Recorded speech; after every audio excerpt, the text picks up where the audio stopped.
សូមស្វាគមន៍ការមកដល់នៃកម្ពុជារថយន្ត M150 Raptor របស់សហរដ្ឋអាមេរិកដែលជារថយន្ត Off-road Performance ដ៏ល្បីល្បាញប្រិមិត្តឥឡូវនេះបានមកដល់បាទនៅមុខអគារតាមបង្ហាញរថយន្ត Ford របស់យើងហើយឃើញថាមានគ្រប់ពណ៌បាទទិញភ្លាមទទួលបានភ្លាមតែម្ដងហើយសម្រាប់ខ្ញុំបាទប្រិមិត្ត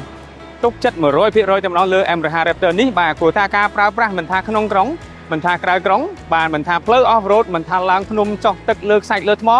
M150 ផ្ដល់ជូននៅទំនុកចិត្ត 100% តែម្ដងបាទហើយខ្ញុំបានជឿជាក់ថាប្រិមិត្តប្រកាសជាចង់ដឹងថាកម្ពុជារថយន្ត Pick-up M150 Raptor ស៊េរីឆ្នាំ 2025 នេះមានលក្ខណៈពិសេសអ្វីខ្លះនៅក្នុងឆ្នាំនេះបាទខ្ញុំបាននឹងបង្ហាញជូនតែម្ដងបាទទី1សូមក្រឡេកមកមើលការរចនាផ្នែកខាងមុខប្រិមិត្តវ៉ាវអក្សរ Ford ធំនេះអង្រួនបេះដូងបរោះតែម្ដងបាទឃើញថាមានអំពូល3គ្រាប់នេះគឺជាស្តង់ដារសុវត្ថិភាពរបស់សហរដ្ឋអាមេរិកតែម្ដងហើយបាទចង្គៀងក៏ចង្គៀងថ្មីហើយឆ្នាំនេះប្រិមិត្តបាទមានបំពាក់ជូនជាមួយនឹងពិលកាងមួយគូបាទមកស្រាប់តែម្ដង original អញ្ចឹងផ្នែកខាងមុខគឺតាក់ទាញបាទផ្ដល់ជូននូវអំណាចខ្លាំងមែនទែនដល់ការបើកបរនៅលើដងវិថីបាទប្រិមិត្តសម្រាប់ M150 Raptor 2025នេះបំពាក់ជូនជាមួយនឹងម៉ាស៊ីនសាំងបាទទំហំ 3.5 លីត្រ6ស៊ីឡាំងជាប្រភេទម៉ាស៊ីន EcoBoost Engine Twin Turbo Charge ហើយកម្លាំងសេះរបស់រថយន្តខ្លាំងមែនទែនរហូតដល់ទៅ450 HP និងកម្លាំងរមួលរបស់រថយន្តបានរហូតដល់ទៅ692 Newton m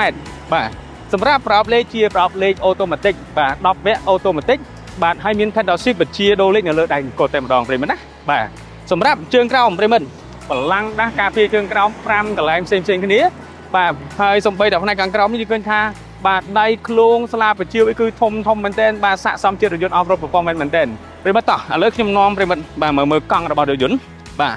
កង់របស់រថយន្តជាប្រភេទ All Terrain Tire ប្រិមិត្តជាប្រភេទកង់ក្រោះកលាធំមកស្រាប់តែម្ដងហើយតសៅមួយបើកបោអត់មានសម្លេងរំខានចូលក្នុងរថយន្តទេបាទជាប្រភេទបាទ Baja Champion បាទប្រើប្រាស់នៅកូដ KO2 គឺជាប្រភេទកង់ Off-road តែម្ដងជាមួយនឹងយ៉ានអាលូមីញ៉ុមមានទំហំបាទ17អ៊ីងអញ្ចឹងឃើញថាវ៉ាវបាទទំនុកចិត្តតែម្ដងគាត់តែឃើញកង់នេះប្រិមិត្តមកតួរបស់រថយន្តបាទតួរបស់រថយន្តត្រូវបានស្រោបដោយគេហៅថាអាលូមីញ៉ុមដែលពាក្យបច្ចេកទេសឲ្យឈ្មោះថា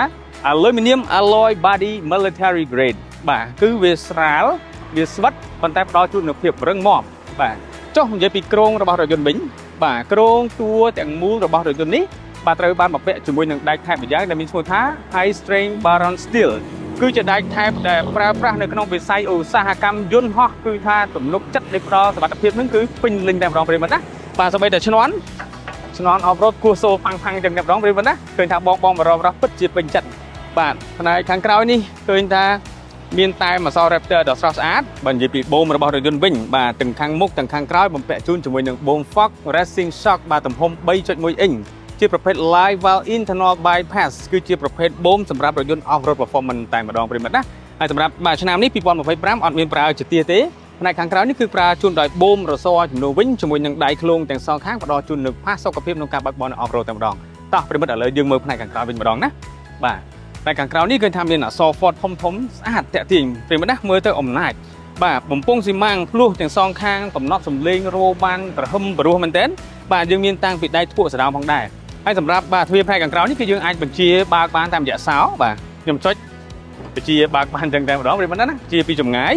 បាទហើយផ្នែកខាងក្រៅនេះឃើញថាមានតាំងពីម៉ែត្រក្រិតប្រិមិត្តណាមកកាផ្លេតែម្ដងបាទជាຂະຫນាតវាមានជាអ៊ីងក៏បានជាសង់ទីម៉ែត្រក៏បានបាទមានចដាផ្នែកក្រោយនេះទៀតប្រិមិត្តបាទខ្ញុំតែងតែបង្ហាញជូនតែមើលអញ្ចឹងប្រិមិត្តណាបាទងាយស្រួលមែនតើឡើងបាទទាន់តែមកចំហៀនបាទចំហៀនចុះមកចំហៀនឡើងអញ្ចឹងតែម្ដងបាត់វិញក៏អត់មានអីពិបាកដែរប្រិមិត្តណាបាទហើយជាការស្រេចហើយសម្រាប់ការឡើងវិញប្រិមិត្តនេះគាត់តែរុញតែបន្តិចតែប៉ុណ្ណេះទេឡើងវិញទៅស្វ័យប្រវត្តិតែម្ដងងាយស្រួលមែនតើអត់បាទចំណាយកម្លាំងខ្លាំងទេបាទឥឡូវនេះផ្នែកខាងក្រៅផ្នែកខាងក្រោយគឺល្អប៉ុណ្្នឹងហើយតោះទស្សនាផ្នែកខាងក្នុងជាមួយខ្ញុំបាទទាំងអស់គ្នាប្រិមិត្តណាបាទទស្សនាទាំងអស់គ្នាបាទប្រិមិត្តចូលមកដល់ក្នុងរថយន្តឃើញថាតែជាក់ស្រួលខ្លួនមែនតើប្រិមិត្តណាធំទូលាយដោយបន្ទប់របស់យើងចឹងខ្ញុំបាទមានអារម្មណ៍ថា VIP មែនតើប្រិមិត្តណាបាទឥឡូវនេះអ្វីដែលខ្ញុំសម្គាល់ឃើញចំណុចនេះគឺជា memory seat គេថាការកំណត់នៃការអត់ចងចាំនៃ memory seat ហ្នឹងបានរហូតដល់ទៅ3ហើយយើងក៏អាចធ្វើការកំណត់បាទចង្កូតនេះចង់ឡើងចង់ចុះចង់ខ្ពស់ចង់ទាបបាទបានល្អមែនតើស្រួលមែនតើហើយសម្រាប់ gear Frank របស់យើងនេះក៏អាចសេរីបានដែរយើងចង់បានខ្ពស់ចង់បានទាបចេញចូលគឺតម្រូវទៅតាមរៀងទៅតាមបាទកម្ពស់របស់អ្នកបើកបរអ្វីដែលខ្ញុំសម្គាល់ឃើញមួយទៀតឃើញថាមានជា head up display បាញ់នៅលើកញ្ចក់បាទបាញ់នៅទិន្នន័យផ្សេងៗនៅលើកញ្ចក់អញ្ ចឹងអ្នកបើកបរគាត់អាចមើលឃើញពីទិន្នន័យដោយមិនបាច់មើលលើអេក្រង់នេះទេប្រិមិត្តណាបាទសូម្បីតែដំបូលខាងលើក៏ជាដំបូលកញ្ចក់ធំប្រិមិត្តរថយន្ត pick up មួយចំនួនអត់សូវមានទេប៉ុន្តែ M150 នេះដំបូលកញ្ចក់បាទផ្ដល់ជូនគេហៅថាបរិយាកាសបែបធម្មជាតិប្រិមិត្តចំណុចមួយទៀតប្រិមិត្តឆ្ងល់ណាឃើញថាចង្កឹះលេខនេះដូចជាប្លែកមានអ្វីប្លែកបាទអញ្ចឹងខ្ញុំអាចធ្វើការបត់ចូលផុតចេះតែម្ដងសួរតបត់ដើម្បីអីដើម្បីនេះប្រិមិត្ត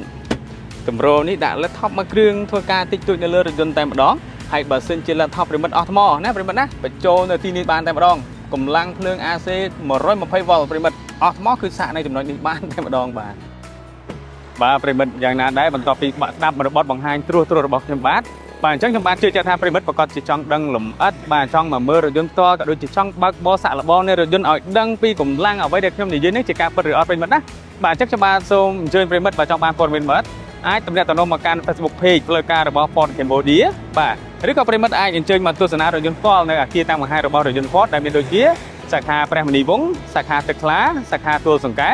សាខាជ្រោយចង្វាសាខាបឹងបៃតងសាខាភ្នំពេញថ្មីនិងតាមបណ្ដាខេត្តមានដូចជាសាខាខេត្តសៀមរាបនិងខេត្តកំពង់ចាមគណៈពេលនេះខ្ញុំបាទសវណ្ណដេសូមអរគុណសូមគោរពលា